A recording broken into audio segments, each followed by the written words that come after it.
Distinguished guests, ladies and gentlemen, thank you very much for joining us. Absolutely delighted here, and a big thanks to our moderator. Bernard Looney is with us here, board member for XRG and chairman of the board of Prometheus Hyperscale, and Greg Jackson, the founder and CEO of Octopus Energy. What a great couple that I have here with me today. A great duet in this one. Couple. Bernard, you talk a lot about net positive when we talk about AI. And I'm purposely not doing an intro to this panel because everybody wants to talk about AI and everybody is talking about it. So when we think about net positive and AI and energy together, you know, there's a lot of negative stuff out there about it as well. Bring us up to date. Great. Well, Elsa, thank you, and great to be on here with Greg as well. And it's great to be in Abu Dhabi, my first time at Sustainability Week. And I thought this morning's opening session was really uplifting because it was all about people. And I just want to thank Dr. Sultan and Mohammed Al-Ramahi for the invitation to be here. It's fantastic. Net positive AI, what is it? I have to keep things simple. So it's a very simple concept, which is how do we make sure that the positives of AI, of which there are many, vastly outweigh the negatives of AI, such that net we have an impact that is good for society. And of course there are downsides, and of course the downside with AI is indeed the power usage, and the power usage comes from a number of different areas. First of all, we are training these large amounts of data, but the amount of data in the world is increasing all the time. There is more data created in the last 3 years than there has been in the entire lifetime of the world. And I would argue that in 3 years' time, we'll probably say the same about the last 3 months. So number one, the amount of data is going up. And now, by the way, they're talking about creating synthetic data, which is data to help train these models. That's the first thing. The second thing is these models are getting more complex. So it's about the intensity of the data. We used to hear that a Google search was 10x, or a ChatGPT search was 10x a Google search. I've heard it's now up to 20 to 30. Why? Because the model has got more complex. And if you want to create a video on Sora, that's the equivalent of 10,000 Google searches, and people are doing a lot of that. So the intensity is going up. And finally, the number of users are going up. It took Facebook 4.5 years to get to 100 million users. It took Instagram 2.5 years. It took ChatGPT 2 months. So more data, higher intensity data, and more users. And in America last year, 5 gigawatts of power added for data centers alone. 5 gigawatts is the equivalent of powering about 3 million people's homes. That's the size of Dubai. So that's what we got to work on, is how do we minimize that power usage, and we can come on and talk about that. And on the positive side, all sorts of positives. And Greg is far more capable of speaking about the power sector and what it can do in predicting demand and increasing capacity and grid optimization and all of that. But I'll give you another example on the positive side of AI. Dr. Anand Verma is in the audience. He's founded a company in the UK called Expect AI. Right. There are 350 million SMEs, small businesses in the world. They represent 40% of corporate emissions. They have no capability, as in they don't have a head of sustainability. They can't hire an expensive consultant to tell them how to reduce their emissions. He's built a company around using public data to help SMEs, importantly, profitably decarbonize. These are the types of opportunities that are out there that are coming at just the right time. So we need to work on how do we amplify the positives of AI and minimize the negatives. And we'll talk about that in a minute, because I think that's a very interesting concept as well. Greg, talk to me. You're an energy provider in the UK, and again, you know, AI is going to enable the energy transition, but is there, you know, can we do energy without AI, or indeed right now, AI without energy? First of all, although our company is seen as an energy company, more than half our value is the technology we provide to other energy companies. And that is basically a platform called Kraken that sits on colossal amounts of data that can only be processed by AI. And you know, a lot of the conversation about AI currently is driven by generative AI. That was the world behind ChatGPT that emerged in November of 2022. But even before that, you know, machine learning was beginning to use vast amounts of computing power to do things like optimization. Now, in our case, one example would be, at the same time as we're building wind farms and solar farms to change how we generate electricity, we're also changing how we use energy. Electric vehicles are the perfect complement for wind and solar. But you want to be charging the battery at the right time, the times when it's windy and sunny and where your local grid isn't congested and when your neighbors are not charging.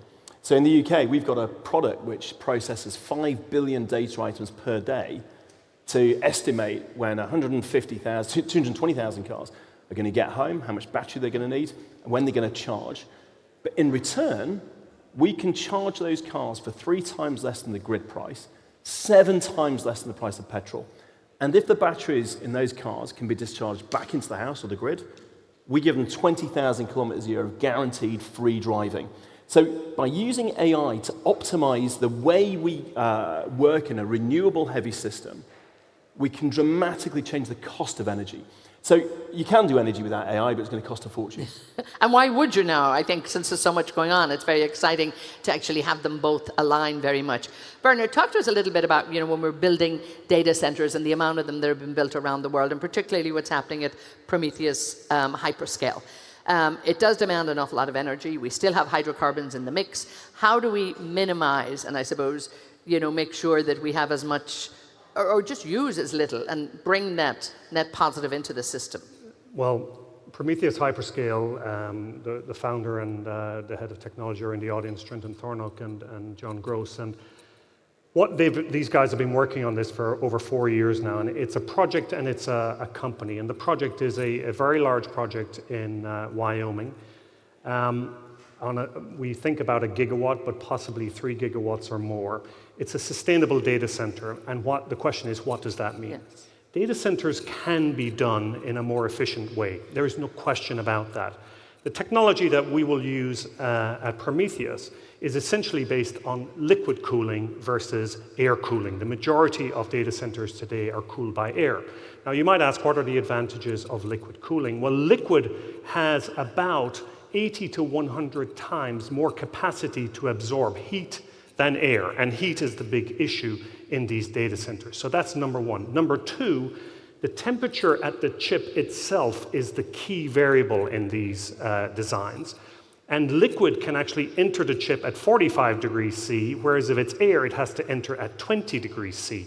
Now, to get 20 degrees C air, you need a lot of coolers, you need a whole amount of refrigerant, and with liquid cooling, the only refrigerant is what's in the fridge on the kitchen on the campus itself. And then finally, the air systems that go behind air cooling, the fans, are parasitic power usage of about 15%. Ethna, the upshot of all of that is, with a data center of our design in Wyoming, and we hope to take this more broadly across the US and internationally, we think we can reduce power consumption by up to 50%. On top of that, and 50% is obviously massive. On top of that, we're going to capture the heat that comes off the data center. We're going to reuse it. We're going to put it into a farm, actually, that will grow stuff. And that heat, instead of being a waste product, will actually be a commodity that we will sell to other places. So we will do that. And we will also have zero water usage, zero in this design, because we're drilling into underground reservoirs that are not used by anyone else. So these are the types of opportunities. So you're quite right. There's a huge amount of fear, and I would argue mistrust around AI, and that is somewhat understandable. But there are solutions to this, and we must work on enacting solutions that minimize that downside, which is there. It's called power usage in predominant sense. Minimize that power usage, and then how we amplify the positive. So that's what we're trying to do at Prometheus. Greg, I know you want to come in on this, but do that and follow up on this. And also when we look at, the green grid as such. I mean, I know you're putting a lot of energy into the grid in the UK, and a lot of renewable and a lot of clean energy. Many countries are trying to do the same, but we're not there yet. I mean, how are we going to get there, and how fast do we need to move? Yeah, I mean, so first of all, by the way, if you hear something once, it's an anecdote. If you hear it twice, it's a trend. And we're working to build data centers in the UK where using liquid cooling, we'll be able to heat homes and even municipal swimming pools as a byproduct. And so actually, instead of the data center being a challenge for the system, it replaces heating systems and does something ususeful while it's at it. I mean, it changes the whole concept. It changes the entire concept, right? And I think this is a great example of what happens when we start thinking about the green grid. Because the reality is, as we're changing our energy system, we're creating opportunities we've never had before. And let me give you a couple of examples, right? So I mentioned earlier that we can give people 20,000 miles a year of free driving, right? By the way, in most countries, the cost of driving is a political headache. Politicians across Europe and the US and around the world have been terrified of the cost of driving. And the answer is electric that government cars. tax part of it as well, yeah. Well, the answer is electric cars using AI to optimize how we use that renewable power. But we're now doing it with houses too. So we now build houses in the UK, in New Zealand, in Germany, and we're doing more countries too, which will never have an energy bill. Using AI, we've modeled billions and billions of permutations of weather and energy consumption. And for a given design of house, we can say how much solar paneling it needs, what size heat pump in a colder climate, and what water heater, what smart water heater, and what battery. And as long as the house is built with the right specification, we guarantee no energy bill for 10 years. And frankly, as long as it's well maintained, that'll carry on forever. So what you're doing here, these are all opportunities to use this colossal amount of data we have to model and to optimize, to move from a world where the switch to renewables was seen as a compromise, as a cost. People say, how can we afford this? To a world where it's actually going to save money. And it reinvents industries. So that free housing, right? We make more money optimizing one of those houses than we do selling energy to a normal house.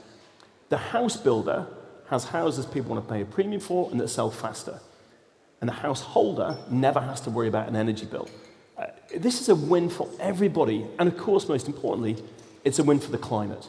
And it's a big positive disruptor. I mean, and people have to get used to the fact that it's not business as usual. We're actually shifting, and we have to rethink this. Sorry, Bernard, do you want to come in here? No, I just think, and Greg is the epitome of how our attitudes can shape our actions, and what he's done with Octopus Energy, I think the Mutual Admiration Society here. But no, you're doing brilliant. great stuff. Go, guys. And beyond that, you look at what AI can do for the power generation sector more broadly.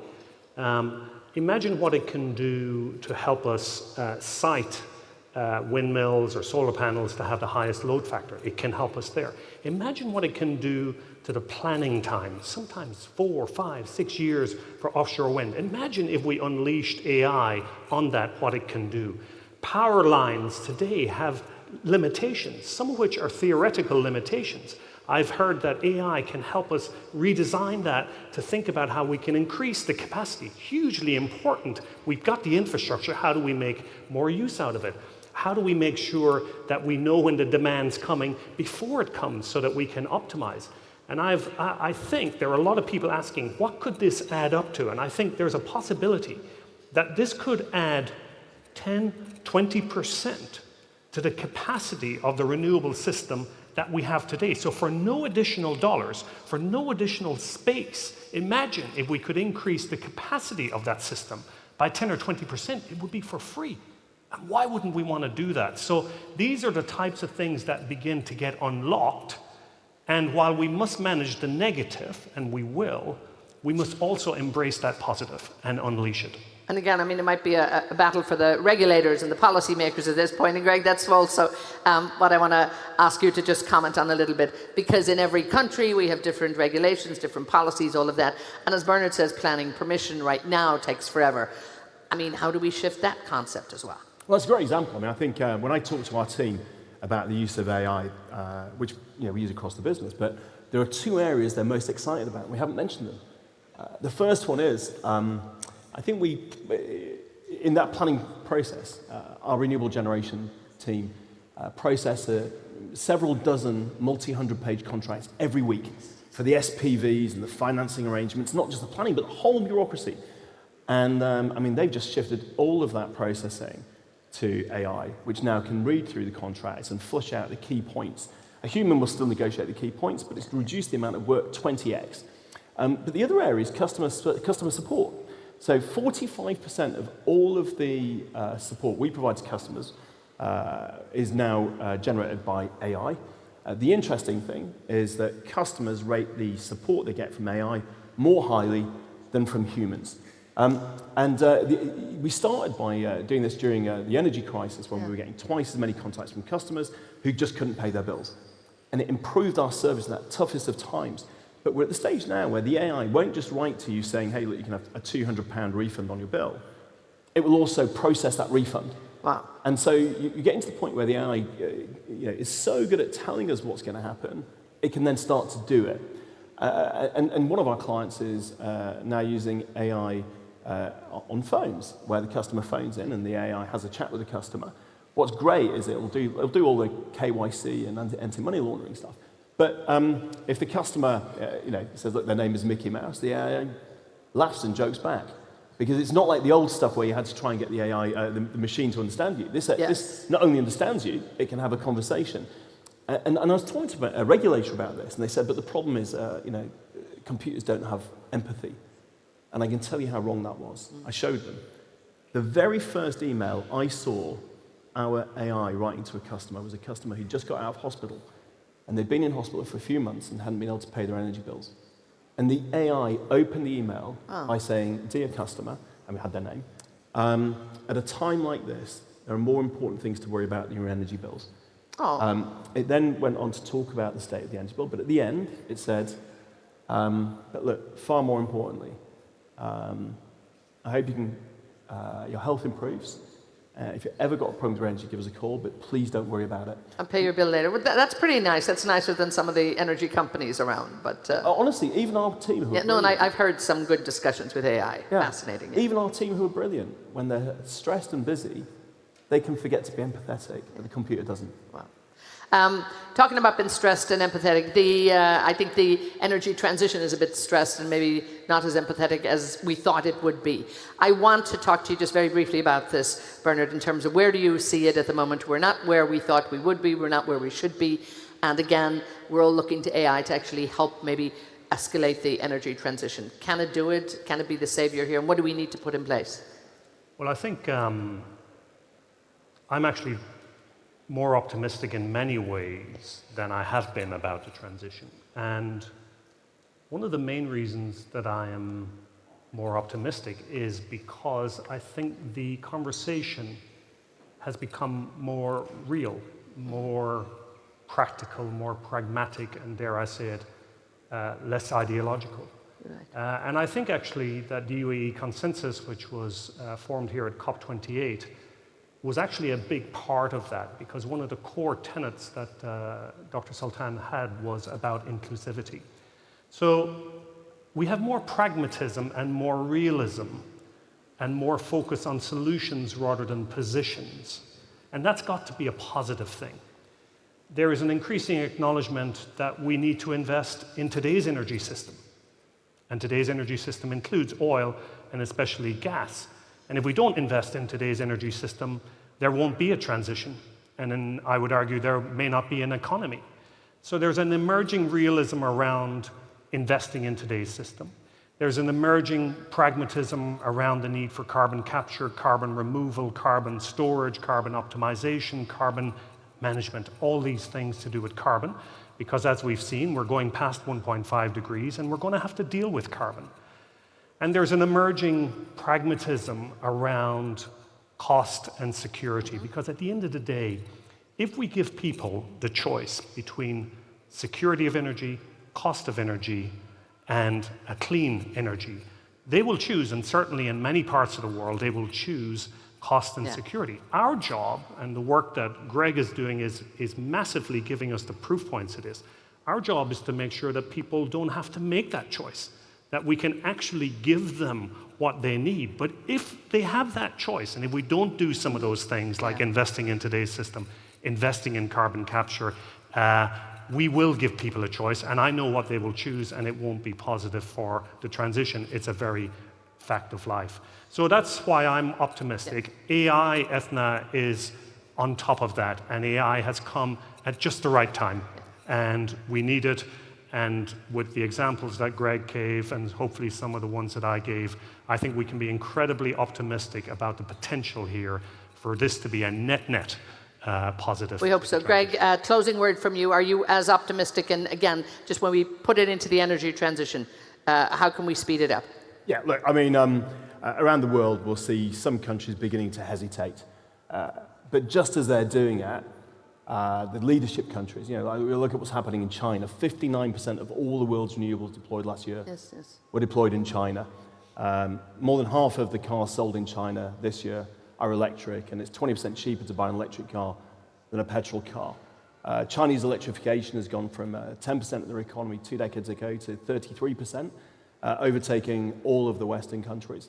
And I look at the incredible announcement today by Dr. Sultan on the ability to generate 24/7 clean power from battery and solar. Look, solar power fell by, 50% in cost over the last 2 years. Batteries, a very similar amount. As we see all these cost curves plummeting, I think those that are brave and push through this challenging part of the transition have the opportunity to build the energy giants of the 21st century, using the increasingly lower costs of the hardware and the super smart optimization that Bernard was absolutely right about, that we can get from, for example, AI, to create a cheaper energy system. And as you said, Bernard, like if we create a world where the cheapest solution is also the cleanest, people don't have to choose. Yes. It's our job to make that happen. Well, and thank you both so much. We have to leave it there. I mean, here we have two industry players, I mean, really looking at what's going on here. And I think their optimism and just, I think the passion and commitment of what you're doing needs to be commended. Well done, gentlemen. So again, Greg Jackson and Bernard Looney, thank you so much. And thank you, our dear audience. We have a big panel coming up, so don't go away.